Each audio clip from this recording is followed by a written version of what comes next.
Hemen daukagu kantu bat gara, 30 urtetako letragintzan egin dedan ibilbidearen bilduma, antologia bat, nire kanturik kutxunenetako asko, hemen daude esplikatuak, azalduak, liburuan, baita ere kantagintzari buruzko gorazarre bat, ez da kantuaren formato harrigarri, liluragarri hori buruz, eta gero CD-a.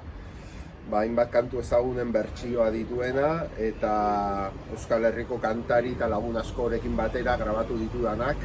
Niretzat altxor bat da hau, hemen daude Gari, Mikel Urdangarin, Aire Aizpa, Gazier Etxeandia, Xabier Amuriza, Pirri, Anton Latxa eta, izugarria da, nire alaba ere hemen dago, Eire, eta azkenean Maite Mutu Berriaren ilustrazioak, denetarik, ezin naiz gustora egon, oso eskertua eta oso pozik.